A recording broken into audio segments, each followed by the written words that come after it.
You know, I have feelings. Anyway, angry over a new Wonder Woman? Well, if so, me and my Gen X panelists sure had a funny way of showing it. The fact that they're changing that in order to make money, right? That's a celebration of free market economies. That's what America's all about. So even if it's not the principal and her wearing a flag, the principal is at work here. Yeah, but they're selling out the point of the movie, though. Because they want to make that money overseas, and they even did it with G.I. Joe, a live-action movie a couple years ago, where they took out America. You know, they made it like a generalized strike force. And the Chinese market is huge for international film. You know, just go see Baywatch, right? You really are pushing it. Do any of us sound angry or mean to you? Anyway, first off, this is a light segment. It's a Friday segment. The whole Wonder Woman debate was but one of 4 topics we discussed. But we were hardly the only ones discussing it. On her 75th anniversary as a comic book character, the issue of Wonder Woman's history has been raised in a number of publications and TV programs, including the New York Post and Forbes, both of which still praise the movie, by the way.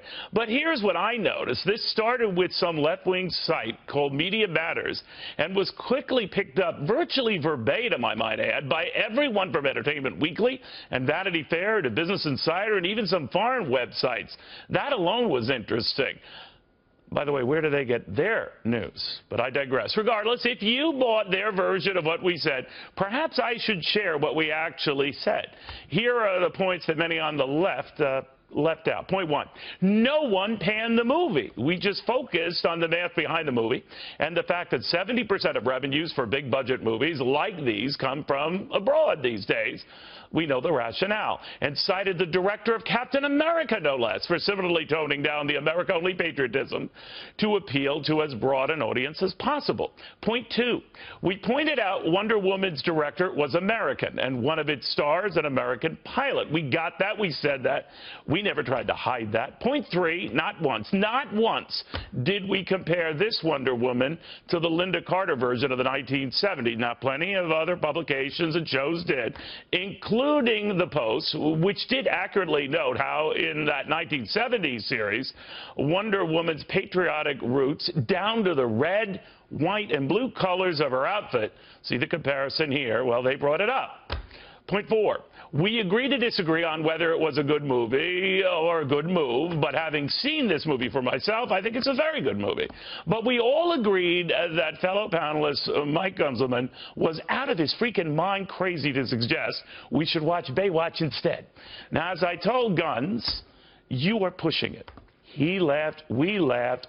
All good, all fun, not remotely this damning right-wing serious hate fest it's been made out to be. Unless the folks judging never really watched in the first place. Pity, because they missed this clear takeaway on our Wonder Woman verdict. Still super, still a hero. Media matters or media doesn't matter, whatever they call themselves, still stupid, still a 0. And they say we take things out of context? Let's just say take them with a grain of superhero salt. I just find it so odd such sites would rather go after Fox discussing a fictional movie of a comic book character in good fun than say so much as a single word about other news channels hurling expletives at our president over a terror incident and another charging the president for deliberately inciting an act of terror to get his travel ban through and get away with it. It is a wonder any woman or man would stand for it. Not on our watch, America. I'm serious. Not.